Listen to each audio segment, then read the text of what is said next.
ইরানের সাম্প্রতিক সরকার বিরোধী বিক্ষোভকে ঘিরে সন্ত্রাস, সহিংসতা ও ধ্বংসাত্মক কর্মকাণ্ডে জড়িতদের বিরুদ্ধে কঠোর অবস্থানের কথা জানিয়েছে দেশটির ইসলামী প্রজাতন্ত্রী সরকার। এসব কর্মকাণ্ডে যারা উস্কানি দিয়েছে তাদের কোনো ধরনের ছাড় দেওয়া হবে না বলে জানিয়েছেন ইরানের প্রধান বিচারপতি গোলাম হোসেইন হোসেইনি এজেই। গতকাল রোববার 25 জানুয়ারি ইরানি সংবাদ মাধ্যম মিজান অনলাইনকে দেওয়া এক সাক্ষাৎকারে প্রধান বিচারপতি বলেন, সরকার বিরোধী বিক্ষোভে, দাঙ্গা, সন্ত্রাসবাদ ও সহিংসতায় যারা উস্কানি দিয়েছে তাদের দ্রুত বিচার ও দোষী সাব্যস্ত হলে শাস্তি নিশ্চিত করার দাবি জানাচ্ছে জনগণ।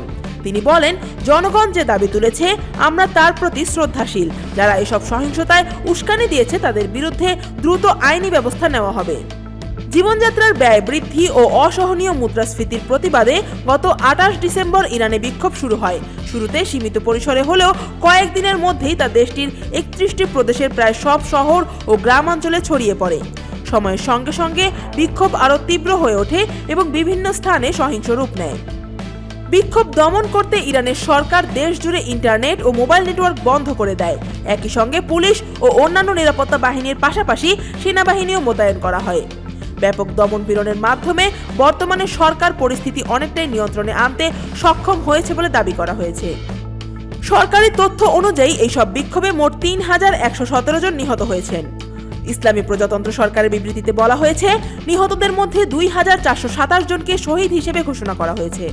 বাকি 690 জনকে সন্ত্রাসী, দাঙ্গাকারী হিসেবে চিহ্নিত করা হয়েছে।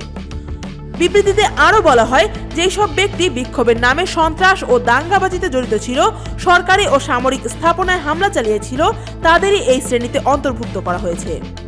মিজান অনলাইনকে দেওয়া সাক্ষাৎকারে প্রধান বিচারপতি গোলাম হোসেইন হোসেইনি এজেই জানান, বিক্ষোভ চলাকালে যারা সন্ত্রাস ও দাঙ্গায় উস্কানি দিয়েছে তাদের শনাক্ত করতে ইতোমধ্যেই তদন্ত শুরু হয়েছে। তিনি বলেন, যারা অস্ত্র তুলে নিয়েছে, মানুষ হত্যা করেছে, অগ্নিসংযোগ, ধ্বংস ও গণহত্যার সঙ্গে যুক্ত ছিল, তাদের ক্ষেত্রে কোনো ধরনের নমনীয়তা দেখানো হবে না। প্রধান বিচারপতির ভাষ্য অনুযায়ী এইসব ঘটনার সঙ্গে জড়িতদের বিরুদ্ধে বিচার কার্যক্রম কঠোরভাবে পরিচালনা করা হবে এবং আইনের আওতায় এনে শাস্তি নিশ্চিত করা হবে। News desk, Dhaka watch.